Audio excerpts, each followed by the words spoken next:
ये चीज पहले से ही स्पेस में मौजूद है। किसी ने इसे डिजाइन नहीं किया, किसी ने इसे लॉन्च नहीं किया, लेकिन ये हमारी तरफ बढ़ रही है। और सबसे खौफनाक बात ये है कि हमें इसका पता सिर्फ चंद हफ्तों पहले चला। सोचो, एक चीज जो डायनासोर को खत्म कर सकती है, वही चीज हमारे सोलर सिस्टम में आज भी घूम रही है। फर्क सिर्फ इतना है कि अब हमारे पास टेलीस्कोप्स हैं, वार्निंग सिस्टम्स हैं, लेकिन क्या ये काफी है? हर साल हजारों एस्ट्रॉइड्स अर्थ के करीब से गुजरते हैं। ज्यादातर छोटे होते हैं, कार के साइज के या बिल्डिंग जितने। ये एटमॉस्फेयर में जलकर खत्म हो जाते हैं और हमें पता भी नहीं चलता।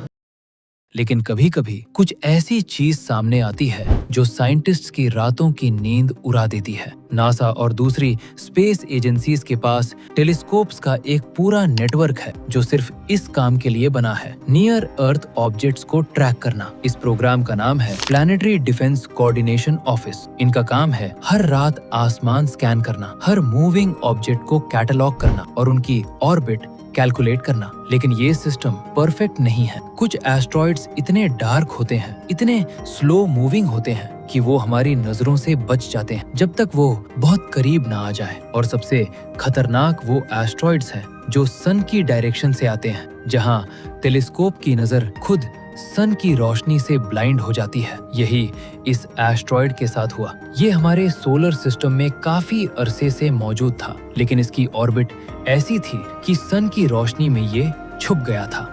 जब तक टेलीस्कोप ने इसे पहली बार देखा, तब तक ये ऑलरेडी हमारे करीब पहुंच चुका था। डिस्कवरी के पहले ही घंटे में एस्ट्रोनॉमर्स दुनिया भर में अलर्ट हो गए। हर ऑब्जर्वेटरी अपना टेलीस्कोप उसी ऑब्जेक्ट की तरफ घुमा रही थी। डेटा पॉइंट्स कलेक्ट हो रहे थे, पोजीशन, स्पीड, डायरेक्शन। हर नया नंबर इस पजल का एक और टुकड़ा था। साइंटिस्ट ने जल्दी से इसकी ट्रैजेक्टरी कैलकुलेट की।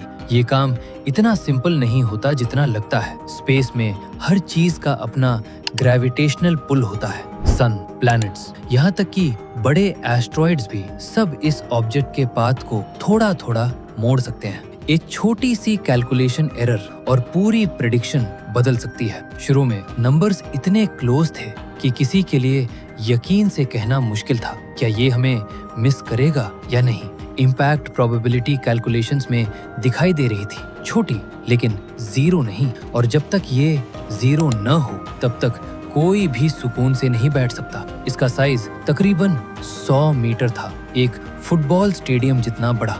ये सुनने में शायद ज्यादा बड़ा ना लगे, लेकिन स्पेस में साइज धोखा दे सकता है। स्पीड के साथ कंबाइन होकर ये एनर्जी कैरी करता है जो कई न्यूक्लियर बॉम्ब्स के बराबर हो सकती है। 1908 में तुंगुस्का इवेंट ने साइबेरिया के 2000 स्क्वायर किलोमीटर जंगल को सेकेंड्स में तबाह कर दिया था। वो एस्ट्रॉइड इससे भी छोटा था, शायद 50 से 60 मीटर का। इसका मतलब ये नया ऑब्जेक्ट अगर ठीक एंगल और स्पीड से टकराता तो उसका असर कई गुना ज्यादा होता। पूरा शहर एक पल में खत्म।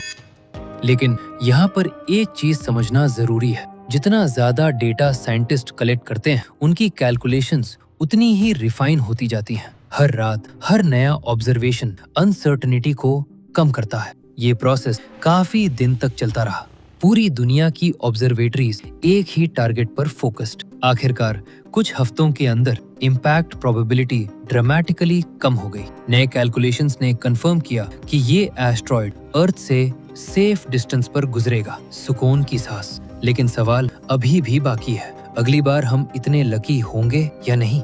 ये एक अकेला वाकया नहीं है। हर साल कई ऐसे एस्ट्रॉइड डिस्कवर होते हैं जो हमें लेट पता चलते हैं। कुछ इतने क्लोज से गुजरते हैं कि उनका डिस्टेंस मून से भी कम होता है। और ये सिर्फ वो है जो हमें मिल जाते हैं। जो नहीं मिलते उनके बारे में हम कुछ नहीं जानते। एस्टिमेट के मुताबिक सोलर सिस्टम में अभी भी लाखों एस्ट्रॉइड्स ऐसे हैं जिनका हमें पता नहीं। ज्यादातर छोटे हैं, कम खतरनाक हैं, लेकिन कुछ अगर वो मौजूद है तो उनका साइज और ट्रैजेक्टरी दोनों ही अननोन है। ये एक ब्लाइंड स्पॉट है जो साइंस अभी तक पूरी तरह फिल नहीं कर पाई।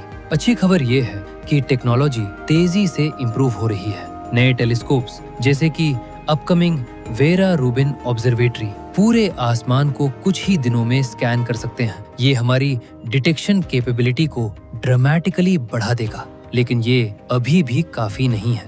सवाल सिर्फ डिटेक्शन का नहीं है। अगर हम एक खतरनाक एस्ट्रॉयड ढूंढ भी लें, तो क्या हम उसे रोक सकते हैं? 2022 में नासा ने डार्ट मिशन के थ्रू पहली बार टेस्ट किया, एक एस्ट्रॉयड की डायरेक्शन को स्पेसक्राफ्ट से टकरा कर बदलना। ये एक्सपेरिमेंट सक्सेसफुल रहा, लेकिन रियल थ्रेट के अगेंस्ट क्या ये काफी होगा? तो अगली बार जब आप रात को आसमान देखें, याद रखिए कुछ चीजें वहां हैं जो हम अभी तक नहीं देख पाए। वो छुप कर है, साइलेंटली अपनी ऑर्बिट में घूम रही हैं। हमें इस बात का अंदाजा तक नहीं, और जब तक हम उन्हें ढूंढ ना लें, हम सिर्फ ये कह सकते हैं, अभी तक हम लकी रहे हैं।